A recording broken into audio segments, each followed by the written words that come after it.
మనం అనుకున్నట్లు shopping mall అయితే వస్తుంది, ఒకవేళ కౌన్సిల్ లేకపోయినా నేను పోయి చేసుకొచ్చే ధైర్యం నాకుంది. ఏ రోజు మనం ఒక రూపాయి ఆశించుకోకుండా పనిచేసిన మున్సిపాలిటీది కాబట్టి ఎవరైనా అంటారు, ఒకటే అంటారు, లోకేష్ దగ్గర పైన అంకుల్ ఇచ్చే ఏదైనా ఫండ్ ఇప్పిరా అన్న. ఏది ఫండ్ ఇప్పిస్తావు, నువ్వేమైనా ఇవ్వాల్సి వస్తుందేమో అన్నాడు, మీ మున్సిపాలిటీ ఎవరికైనా ఇవ్వాల్సి వస్తుందేమో అన్నాడు. అంటే ప్రతి ఒక్కరికి ఒక ఇంప్రెషన్ ఉంది. నేను చెప్తున్నా, అడగండి వీళ్ళు ఉంటే వాళ్ళు కూడా. ఫైల్ పోతే సంతకమై వస్తుంది. ఏమా ఇంజనీరు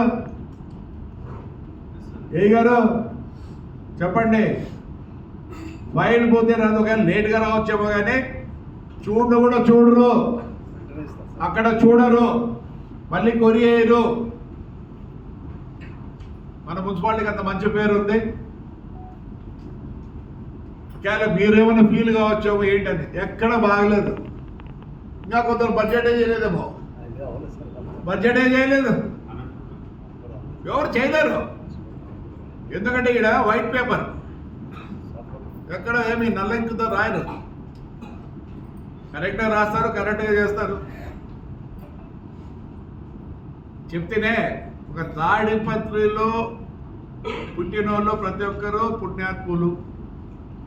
ఈరోజే పొద్దున్నే ఒక లేడీ ఫోన్ చేసింది, అమ్మ పెద్దగా ఈ వయోజన ఇదే ముసలి వాళ్ళకి అందరికి పాపం బాగా చూసుకుంటుంది, షీజ్ నంబర్ 1 కాణిపాకంలో ఉంటుంది. నాకు పొద్దున్న ఫోన్ చేసింది, ఓల్డేజ్ హోమ్ మళ్ళీ అరేంజ్ చేస్తుంది అమ్మ అనేది.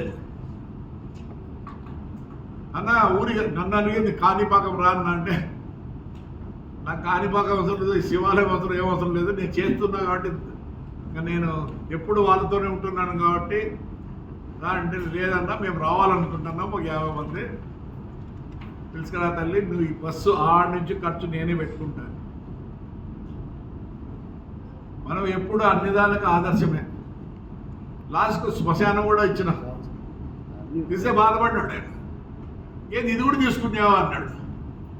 అంటే అన్న అందరూ ఆడిపోతుంది ఏదో నువ్వు నేను కూడా అంటే కరెక్ట్ అన్నాడు. అందుకని ముందే దాన్ని అంతా వీ హ్యావ్ ఎ డిఫరెంట్